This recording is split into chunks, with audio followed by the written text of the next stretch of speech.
The brief from the club, certainly from a first team point of view, I think the message from the top has been very loud and clear from the start. That is promotion, ideally in those top 2 automatic places. How does it work with the 23s?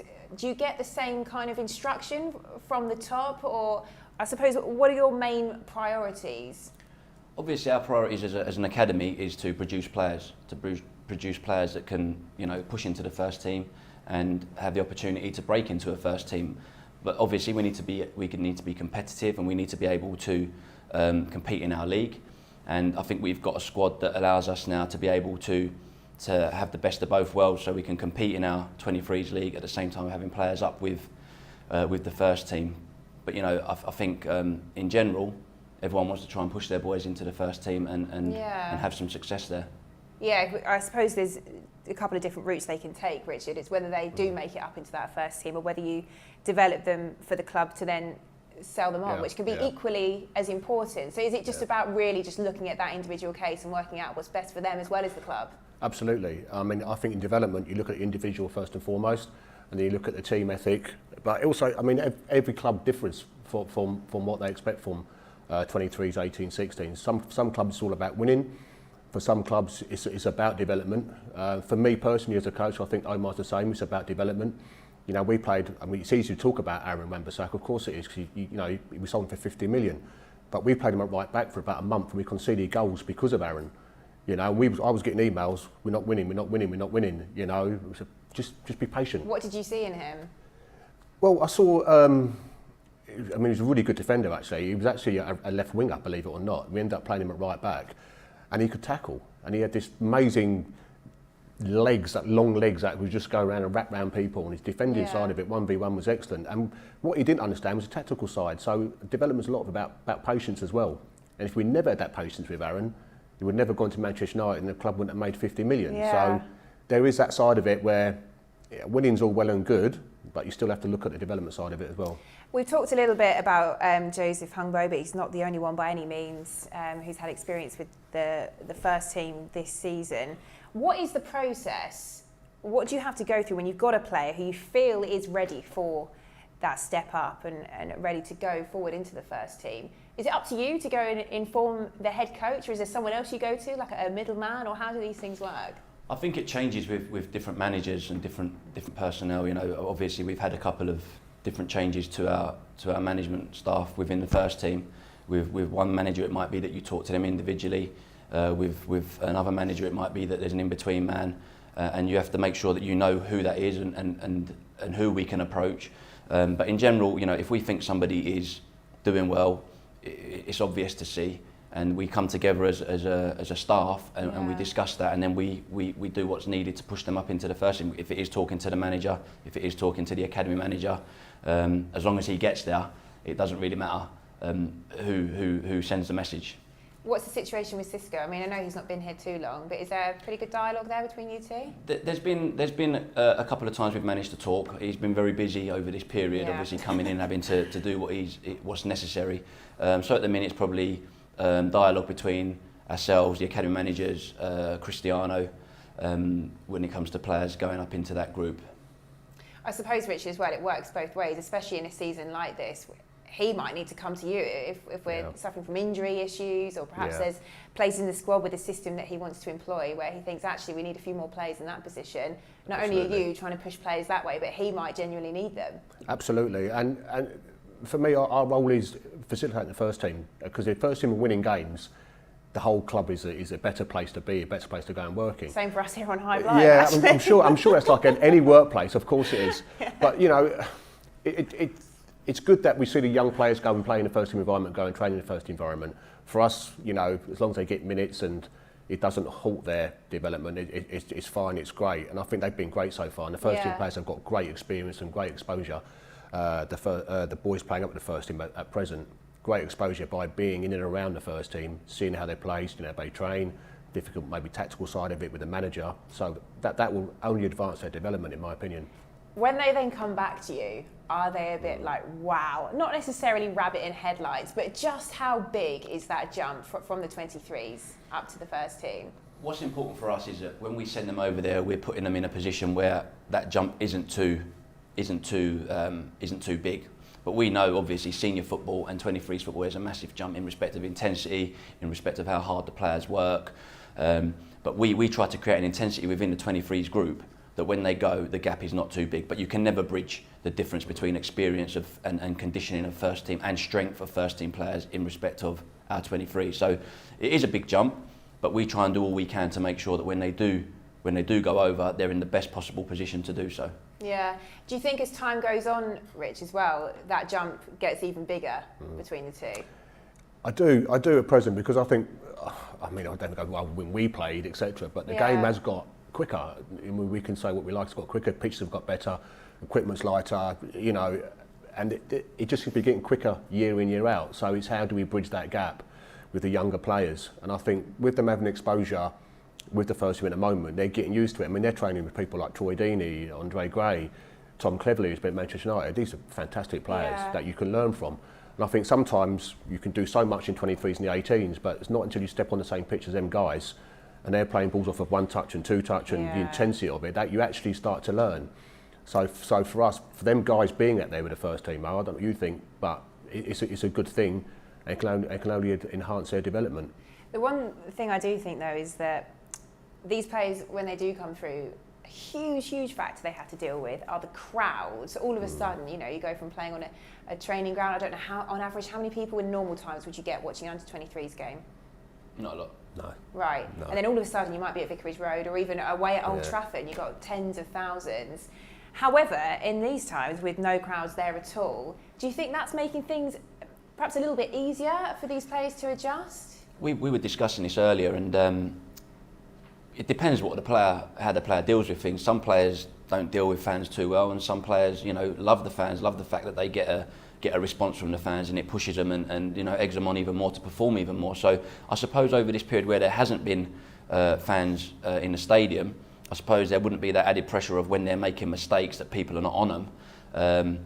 But sometimes it works the other way as well. You do something really good, and the fans give you a response, and it gives you even more energy. So it depends on the players, really. Yeah. You've spoken about the benefits of the likes of Joseph Hungbo being in and around that first team, but he has been quite limited in the actual minutes he's getting so far.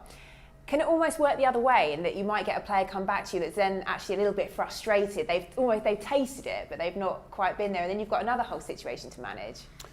Yes, I agree with that, Emma. Yeah, and you can get that as well. I think it's a different generation as well. Generation thing sometimes, where players, there's an expectancy that they go and train with the first team at times. I think a few years ago you were grateful of training with the first team and think, wow, I've got some experience there, and you come back down again, and it gives you a real lift that you want to go and do it again, and you work even harder. I think sometimes young players can go up there too quickly, too easily, and they expect it. Right. So it's just getting that balance right when you send them up, when you don't send them up, and then you've got to deal with the disappointment when they come back down. And we've got to make sure, like you've just alluded to before, we've got to make sure they're in a good mindset when they come back down, that we've got to stay on top of them and get them ready to go back up again. So how many of you have you got in the group, in the 23s? We've got about 21 players, I'd say, at the minute. And how many of those are regularly training with Cisco? At the minute, we've got 7 or 8. I think one's injured, so we've got 7 that are training. One's injured at the minute, so 7 or 8 roughly every day. That must make your job quite difficult as well. Do you then draft players from the under-18s that work up with you? Yeah. So what we do is, obviously, when those boys go up, at the minute we're working with. What we don't want to do is we don't want to disrupt what the 18s are doing when they're planning and prepping for games. But if we need a player for a game, we'd pull them up the day before, maybe an under-18.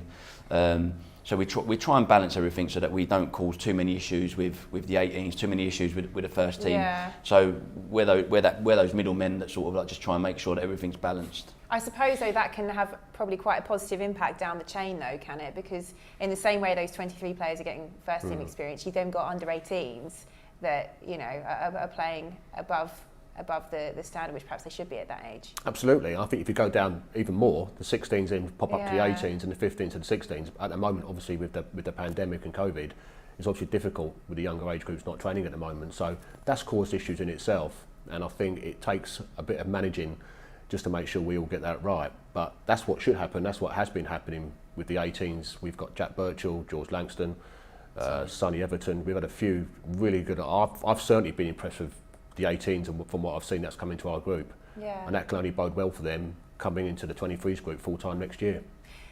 What style of football do you play? Does it have to line up with the first team? Because we've mentioned it a lot already. There does seem to be quite a lot of overlap with what Cisco's doing and the methods he's employing. I think, again, with the changeover of managers at times, it's difficult for an academy to follow exactly what the first team are doing. But what we do definitely try and do is watch games, talk to first team staff, see what they're doing, and if we can emulate in any sort of way, whether it's set plays, whether it's a certain style of play, we will try to introduce that into our boys for a different type of learning. But in general, I think we make sure we cover a range of systems, a range of ideas, so that the boys are ready to be able to go into any environment, really. Yeah, well, that's it, I suppose. You never know which club they might end up next. If they go to a manager that has a pretty defensive ethos about what he does, you never know. You might throw him into a team where they're throwing everything at it. So on a daily basis then, how closely do you liaise with first team coaching team, or is it not really done like that? Not really. I would say if we need to liaise in respect of players, there will be messages that are sent across. We already know roughly who's going where and who's doing what, so we're prepped in that respect. The only time we'll really liaise is if they've taken another player or they're sending a player back, or if we want to play a game against each other, we might liaise in that respect. But that's the way it is. It should be. They're busy in what they're doing. We understand that as well, and I think the communication has been fine, and we're all getting on with our jobs the way we need to. Yeah, and just finally, when we talk about that jump from the 23s up to the first team, would you say that's the biggest jump they need to make when you're going up through the age groups? 100%. Really? I really do. And even when the boys go out on loan, that's the same jump, because they're playing in front. Well, they're not playing in front of crowds at the moment, but they're playing in front of crowds. They're playing for bonuses. They're playing for money. They're playing for livelihoods. They're playing for their future. And all of a sudden, when you're in the 18s, it's like you're playing with your mates. But the minute you go 23s, much more and serious. then you go on loan, then you go on the first team, it becomes serious, because that is now become your job. And that's where we've got to try and get it in their heads as soon as we can. There's an Andre Gray interview on the way, but before we move on to that, we must mention a few of the new signings that have come in, two of them in particular with very recognisable surnames. So the three new players that have recently joined you: Mitchel, Bergkamp, Henry Ochieng, and Maurizio Pochettino Jr. What can you tell us about them? We've seen a little bit. I think Pochettino Senior posted on his Instagram a goal that his son had scored in training. But tell us a bit about them. Yeah, they've come in. They're working hard. They're part of the group. They've got great attitudes, great characters. First and foremost, most important thing for me is how hard are you willing to work? How hard are you willing to learn and develop? Because that comes down to yourself sometimes as players. Henry Ochieng is a player that I had playing in my first team at Leyton Orient, so he was exposed to first team football at a young age. Right. He went to, he's been at Cork in Ireland. He's come back and he's being given an opportunity over the next till the end of the season, basically to see what he can do. And I'm sure he'll work hard. He's got a great attitude, and obviously with Mitchel, Bergkamp and Maurizio Pochettino. Maurizio's coming from Tottenham, so he's had a good upbringing, and I think he was there from the age of 15. He's come into the group. His attitude and character has been good. He's willing to learn and listen. And same with Mitchel. Mitchel Bergkamp's come in from Holland. He came over. He was at Arsenal on trial. Came into us, and he's working hard. He's injured at the minute with a little thigh strain that he's got, but he'll be back in the group soon. And it's great to have these lads on board, and hopefully they'll add something to our 23s group. Is there an element, particularly with those two with very recognisable surnames, that you do have to manage that situation? And I suppose, the expectation that for them that comes with it. We've actually been lucky, Emma, to be fair, because they're such humble guys. So we've been really fortunate that we haven't had to manage the two of them. If their surnames, you wouldn't know their surnames are Bergkamp and Pochettino. I mean, for us to have it on the team sheet, 23 games, your position must look wow. But they've been easy to manage, really easy to manage. I mean, Maurizio's only been in a couple of days. Mitchell's been injured for a couple of weeks. But they've got on with their work. Like I said, the characters, they're just great guys, good characters. So they're quite easy to manage. Yeah. I think what's important is obviously they've got big surnames. And their fathers had great careers, and it wouldn't be fair to, you know, put them in those brackets. They're still young lads, and within their own right, they'll work hard and develop at the rates that they're going to develop. Yeah, and I'm sure as players they want to form their own identity, Yeah, don't absolutely. they? Final one then on the 23s. You know, we've talked about the immediate priority being developing these players and seeing where they can go, whether that's the future at the club or whether we let them go elsewhere. But do you kind of set yourself goals, perhaps 1 year, 3 years, 5 years even down the line, Omer? For the players? Yeah, or I suppose for you, just what success looks like as in your role. Yeah, at the 23s. I think obviously we're here to develop players. That's first and foremost what we're here to do in this position that we're in. Shoz has already mentioned players that has come through that he's worked with, and I've had players that have come through like Stephen Alzati, who's at Brighton, and Josh Cromer's at Huddersfield, and it's nice to see that development and see them progress. And it might not always be at the club that they're at the time, but they go off and hopefully take all those points and all those opportunities that's been given to them to be able to progress. And it's I don't really like to put a time frame on lads because they all develop at different rates. But it's nice to see them. It's lovely to see. Yeah, and for you, Rich? Exactly the same, Emma. For me, if they play first team football at whatever level, there's millions and millions and millions of young children, kids, want to play football. And if you're one of the lucky ones, and it's hard to get there, I have to say, but when they leave the football club, we had Joe Humbo at Palace when we released Joe at Palace because we didn't think we were going to make it there. And to see him come here now and be successful is absolutely fantastic. And he's the first person that phoned me up when I got the role here. So that was a lovely story. And he's another humble young man. But to see any player, whether it's the lower leagues or any level of football, play football and being successful, for us and for me certainly, and I know for Omer, is success. Where are you going? Subscribe first.